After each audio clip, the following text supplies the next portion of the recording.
Hi guys, thanks for tuning in to another video on ForgottenWeapons.com. I'm Ian McCollum and I'm here today at the Rock Island Auction Company taking a look at some of the guns that they're going to be selling in their upcoming September of 2017 premiere auction. And today we have an assortment of Volcanic pistols, and today we're going to discuss where these came from and what they led to, because historically this is a fascinating combination of the work of what would become two of America's premier firearms companies, Smith & Wesson and Winchester. All three of those guys were heavily involved in the Volcanic and worked on it as a collaborative project. And it would only be after the demise of the Volcanic that they would go their separate ways and found their own separate companies. So the story begins probably about 1851, or that's where we're going to pick up the story. And that's when Daniel Wesson and Horace Smith meet. We don't know exactly where or when Smith & Wesson originally met. There are a couple different possibilities, and ultimately it doesn't really make much difference, because what brought them together was the Jennings repeating rifle. Horace Smith had been brought on as an engineer to try and improve the Jennings and make it into a more functional, more commercially viable firearm. This was an early ring-trigger repeating rifle. It was pretty cool. It was pretty cutting edge at the time, but it was also pretty impractical, and it really needed the help of someone like Horace Smith to improve it. So he did produce the Smith-Jennings rifle, which was a lot more successful than the standard Jennings, but not enough so to really be a true market success. And while this was going on, a couple of different guys got together and started trying to figure out how they could improve the system on their own. And these guys were Smith and Wesson. And for about 2 years, they were working informally to solve the problems. The real issues with the Jennings were twofold. The rifle itself was a little too complex, and the ammunition was not really very good. The ammunition was a self-contained cartridge, but it didn't include priming. It actually used a separate pill primer system that had to be dropped into the chamber behind the cartridge and then ignited, and this wasn't a very good, reliable system.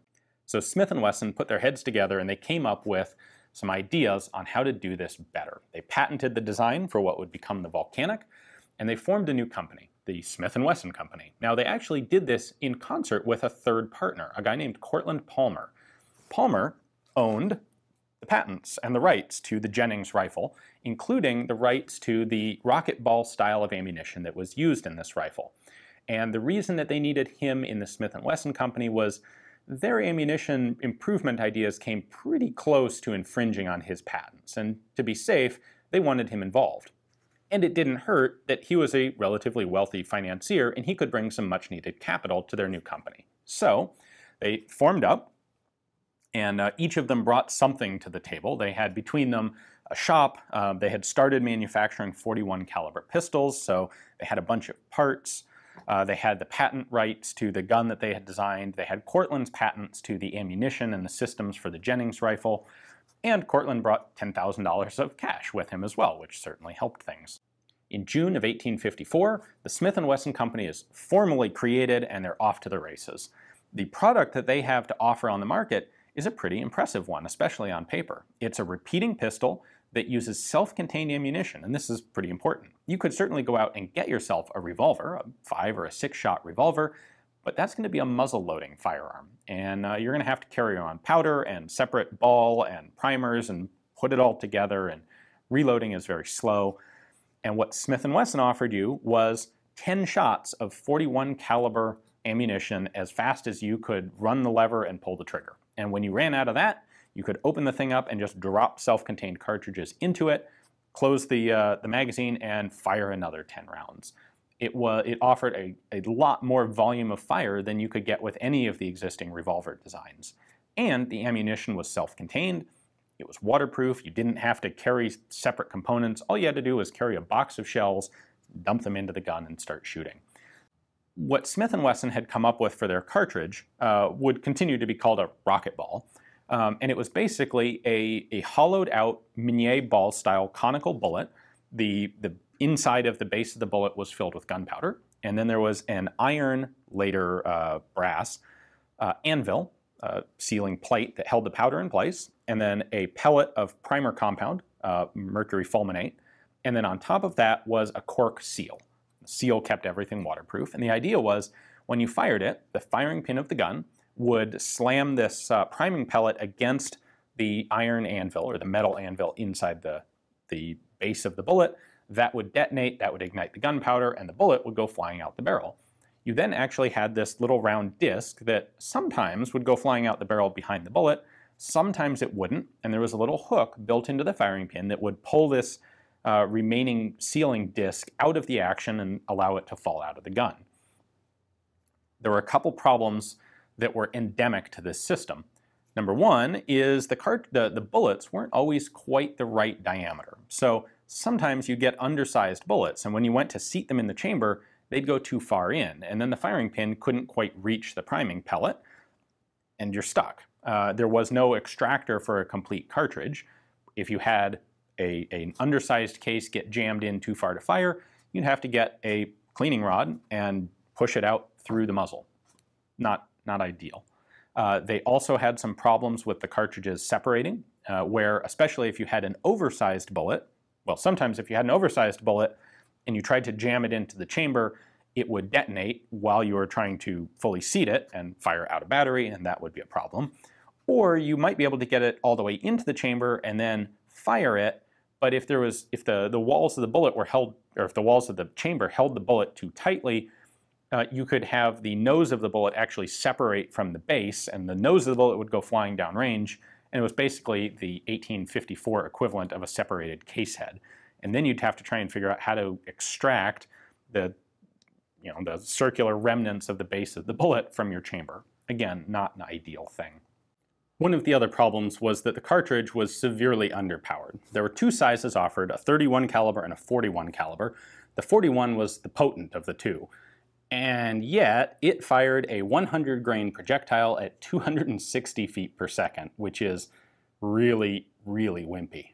That's 6.5 grams at 79 meters per second, and that's the powerful one. Unfortunately, I don't have any good numbers on the 31 caliber, but there is a recorded anecdote from a gun dealer who had a guy buy one of the 31 caliber Volcanics and decide to try and kill himself with it. And he sat down and cocked the gun and shot himself in the temple several times, and his family came home shortly thereafter to find him alive, depressed, in the chair with some bloody wounds on his head, but still quite alive and still holding the gun. They promptly resold the gun back to the shop with its remaining ammunition, and presumably he found something better to do with his life. But if you can't shoot yourself in the head successfully with the gun, it's probably not very effective. So these three problems, the unreliability of the ammo and frankly the ineffectiveness of the ammo when it did work, none of these things did not contribute to a lot of sales. And the Smith & Wesson Company would go bankrupt in about a year. They just couldn't sell enough of the guns. They made about 500 of the large frame, what they called the Navy models, and they made about 1,200 of the small frame guns. So grand total, 1,700 guns in about a year, and then, they're out of money. So they need to do something to reorganize. They still believe that there's a lot of potential in this, and so they reform a new company, which they call the Volcanic Repeating Arms Company.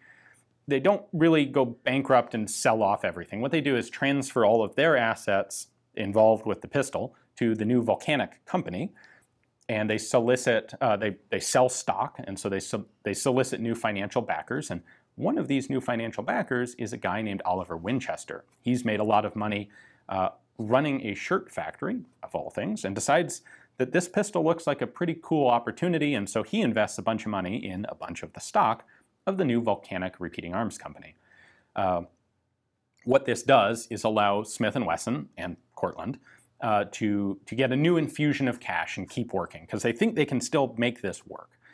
However, they overcapitalize when they do this, and they spend too much of their money on new machines and new tooling. And the Volcanic Repeating Arms Company is able to exist for about another 19 months before it also runs out of money and is functionally bankrupt. In that time, the new Volcanic Repeating Arms Company was able to make about 3,000 more guns, all of them being Navy-style large frame pistols. The Volcanic Company did not actually make a small frame gun, basically because they still had a lot of parts left over from the original Smith & Wesson small frame Volcanics. So they just kept assembling those.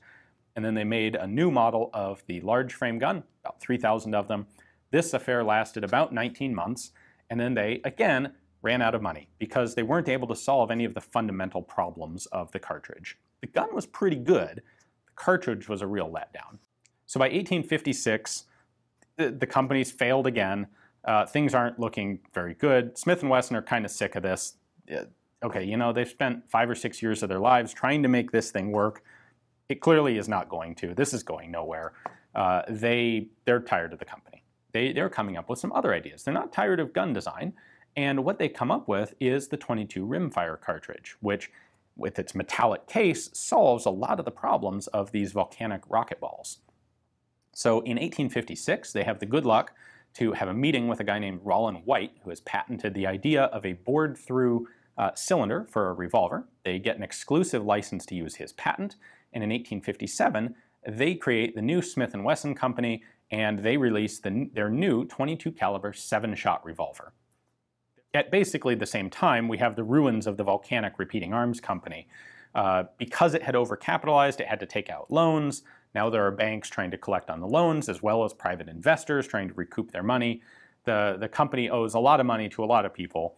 And Oliver Winchester, hasn't been fed up with this yet. He thinks there's still potential in these volcanics. And so because he has the money to be able to do it, he ends up acquiring all of the rights and all of the assets of the Volcanic Company for $40,000, which was a lot of money at the time, but it was also a pretty good deal, especially considering what he would do with those. Winchester reforms the company as the New Haven Arms Company, and he has Benjamin Tyler Henry as his shop superintendent. Henry's been working with the Volcanics before this, and Winchester continues to employ him while Smith & Wesson have had enough, and they've left. The New Haven Arms Company, owned by Winchester, is going to continue making volcanic pistols, and they managed to produce another 3,370 of them, including introducing a small caliber, small frame brass frame version. And by 1861, they are like this close to being bankrupt as well, because, you'll never expect this, they didn't really do anything to address the fundamental problems with the ammunition for the gun. And so people still aren't really buying these things. They're making them, they're selling them slowly, but they're not selling enough of them to actually make a profit. So what ends up saving the New Haven Arms Company is Benjamin Tyler Henry develops a 44 rimfire cartridge, and they're able to redesign the Volcanic, specifically the Volcanic carbine, as a new carbine in a 44 rimfire. And that becomes the 1860 Henry rifle, which is a massive success and will become the basis for the Winchester Repeating Arms Company that still exists today. So in this, we can see that this original project turns into the Winchester rifles, and it also takes the original work of Smith & Wesson before they gave up and moved on to rimfire cartridges themselves and became one of the premier revolver manufacturing companies in the United States. Now that we have an overview of where these guns came from, let's take a look at these, and I'll show you mechanically how they work and what some of the differences are between these 3 different iterations of the Volcanic. These are the 2 models of pistol that were manufactured by the original Smith & Wesson Company. This was before the name Volcanic even existed. There's a little bit of debate as to exactly where that name came from, but most likely it seems to have been a Scientific American article in 1854 talking about these guns that coined the term volcanic because of their high rate of fire. At any rate, the original Smith & Wesson Company made 500 of these 41 caliber Navy models and 1,200 of these 31 caliber pocket models. Of course, the difference, there are a number of differences. The barrel length, of course. The small ones have a 4-inch or 100 millimeter barrel length. The Navy models were sold typically with an 8-inch barrel, which would be 200 millimeters. But there were also some 6-inch models made. That'd be 150 millimeters. They, of course, have 2 different styles of grip. This compact bag handle type would be what that was called for the small frame, and then a flared grip for the large frame guns. Magazine capacity, of course, the caliber was different, 31 and 41, and the magazine capacity was 6 for the small version and 10 for the large version. I should point out, all of these original Smith & Wessons were actually engraved, some a little more than others. This .31 caliber has a little bit more engraving on it than the .41, but all of them were done that way. And these are all made with iron frames. You'll notice that there's a bit of a difference in the color of the finish between the barrels and the frames. The barrels were steel, the frames were iron, and the frames didn't really hold the finish all that well. This one, of course, has very little finish remaining on it, but that's pretty typical for its age. Anyway, we can pull the two retaining screws out and then take the side plate off and see how this works internally. Now, if you've ever seen the inside of a Winchester lever-action rifle, this mechanism should look very familiar. This is the exact same action that Winchester would end up using in all of his lever-action rifle models through the 1876. And that's because he acquired all the rights to this from the Volcanic Arms Company when they went defunct, and he bought up all their assets to form the New Haven Arms Company. So the way this works is you have a magazine of cartridges down here, and we have an elevator right here. Now, unfortunately, the elevator spring in this one is broken, so it doesn't quite cycle 100%. But cartridge comes in from the elevator, and let's see. When you pull the lever all the way forward, it's, in theory, going to push the elevator up like this. The elevator comes up to the top with a cartridge in it. You then push the lever forward, which is going to push the cartridge out of the elevator off of its toggle link here. There we go. By the way, that doesn't happen when you're shooting because the side plate prevents it. Anyway, the bolt, as you close the lever, is going to push the cartridge into the chamber. And in the process, this toggle link is straightening out. So when you close the lever all the way, this pin locks the toggle in this straight position, which means that it doesn't move when you fire. All the force goes out the barrel.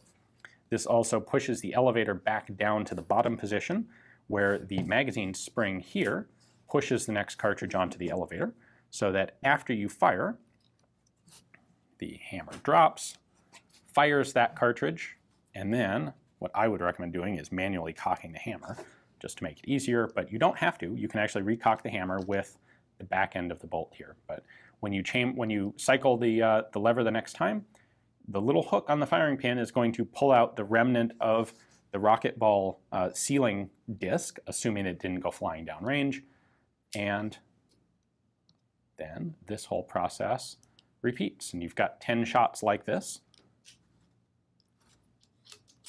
There we go, of repeating firepower.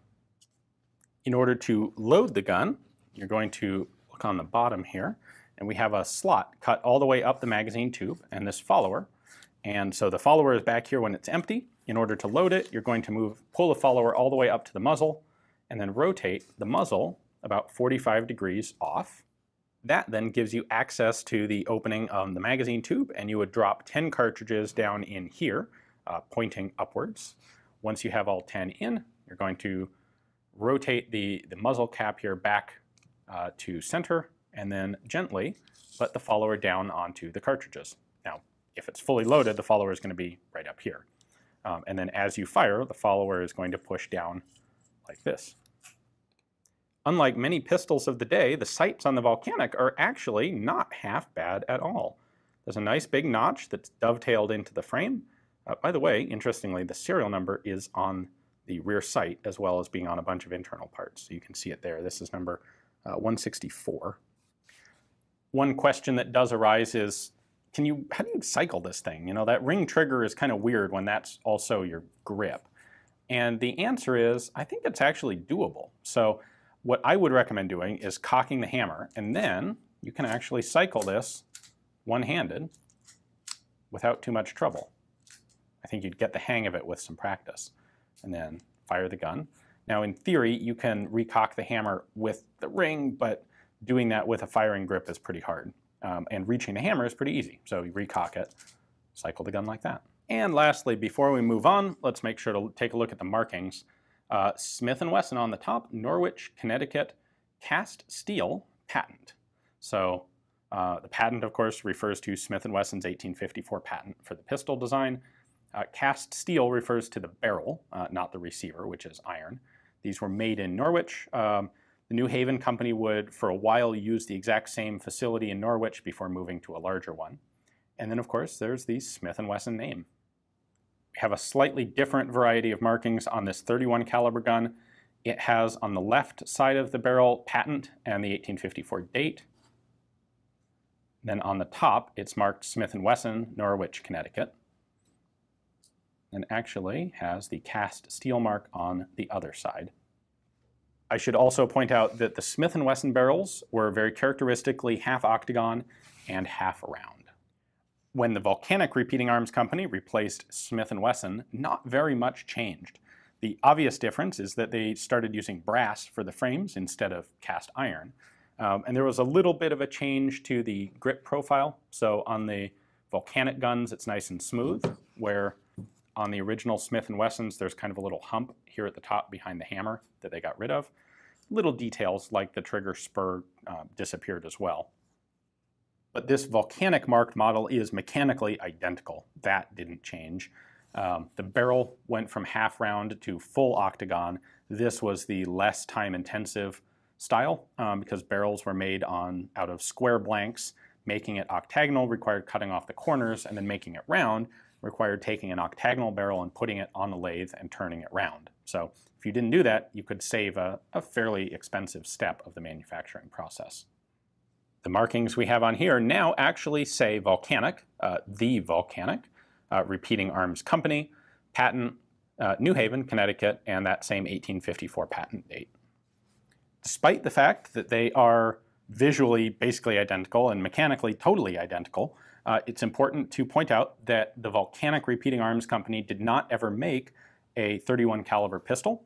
They still had a bunch of leftover Smith & Wesson round butt iron frame .31s, and that's what they used.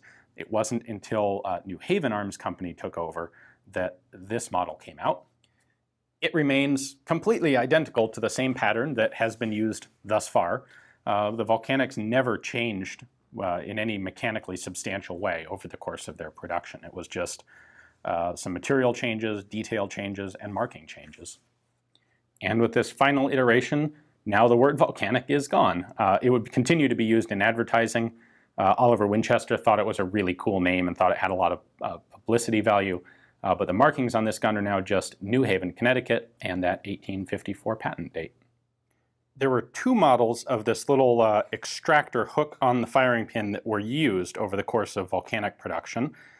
Here's one of them in the early iron frame .31 model. And on this one, this is just a single little point coming out the top of the firing pin. So remember, the back of the case is actually made of cork.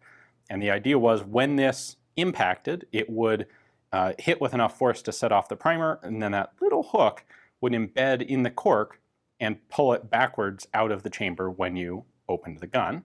And then when you cycled it fully, the ejector kicking up, or the elevator kicking up right there, would knock that bit of debris out of the action. They would also experiment with a double-pronged system to try and make it more reliable. And this is on the Volcanic Repeating Arms Navy model in this case. And you can see we have two hooks there to do the exact same thing. So there you have pretty much the complete story of the Volcanic. The one thing I do not have in this video is one of the carbines. They are, again, mechanically identical, but set up as shoulder-stocked 16, 20, or 24-inch barreled carbines, depending on who made them and when, with larger magazine capacities, but still the exact same mechanism. So now you know the three different companies that were involved who all made exactly the same mistake and almost all went bankrupt for exactly the same reasons. We know that Smith & Wesson revolvers were used in the Civil War. We know that 1860 Henry rifles were used in the Civil War. What about the Volcanics? There is a good question comes up of how much practical use did these things get? Well, there were, something like 8,000 of them made in total, and they did definitely get around. This idea of self-contained ammunition, even if it was problematic and underpowered, was still definitely appealing to some people. There are some writings out there of some American kind of adventurer, explorer types traveling in Africa and the Middle East who praised these things very highly. They really liked the idea that they had self-contained ammo. And the fact that it was underpowered wasn't necessarily that much of a problem. This could be a very intimidating weapon if you don't actually have to shoot someone with it. Firing a couple rounds in the air, demonstrating the apparent capacities of the gun, can change someone's mind about maybe wanting to do you ill. And this particular author related a couple accounts of that happening. He'd fire a number of rounds in the air and people would just back off. You don't necessarily have to have a gun that's going to drop someone dead on the spot for it to be a useful and effective self-defense tool. So they did see some use in that way. They were certainly popular with recreational shooters for whom a stuck case is something that you just fix and then you keep shooting. They didn't really see any use in the Civil War. There are some pictures out there of soldiers posing who have them, usually stuffed in a belt. Those would have been private purchase guns and probably carried and maybe used, but probably not much, certainly not in any organized fashion. The one biggest single official use of the Volcanic was actually what was called the Staten Island War. This is in 1858. Yellow fever is a major issue. This is a problem a disease that you don't want to catch and you want to limit the spread of. And so in the port of New York, there was actually a quarantine set up for people who had yellow fever entering New York or who had been exposed to it. This was originally set up on some basically abandoned property in Staten Island. They built a hospital for not just yellow fever, but a couple of other infectious diseases as well. Basically a quarantine station. And this was fine, but over time, the surrounding community got closer and closer and closer to the containment, the hospital. And by 1858, they didn't like this. They were not happy with having very infectious, seriously sick people very close to a community. And so things came to a boiling point, and basically a rowdy mob showed up one night and attempted to burn down the whole complex. In response, New York ended up borrowing a batch of 100 or 110 volcanic rifles from the Volcanic Rifle Company, or from Winchester, and sent guards in with 20-shot volcanic carbines to quell these riots and protect the rest of the institution. And that was pretty effective force. In 1858, when a repeating firearm meant a 5-shot muzzle-loading revolver, to show up with a 20-shot, basically cartridge-firing carbine was pretty impressive, especially when you've got 50 or 100 of these guys all in one place. So the guns, well, the guns almost did their work properly. The guard force ended up being removed because they thought the problem was over, and then the mob came back the next night and burned down the rest of the complex. Ultimately, the solution was to convert a ship into a floating quarantine hospital and just anchor it out in the bay away from anybody. That resolved it. But this, not really a war, but kind of traditionally called the Staten Island or the Yellow Fever War, was really the one big organized use of volcanics. Now, if you would like to have a volcanic yourself, there are always limited opportunities to get them. They're pretty rare guns, and it's pretty cool that Rock Island has not just these 4, but actually a couple of others as well that I didn't pull out for the video. So in the description text below this, you will find links to the catalog pages for these 4 particular examples. And if you do some searching in the catalog, you'll find a few others. Those catalog pages will give you Rock Island's detailed photos and descriptions and price estimates for these guns. So if you're interested in any of them, you can place a bid over the phone or through their website or live here at the auction. Thanks for watching.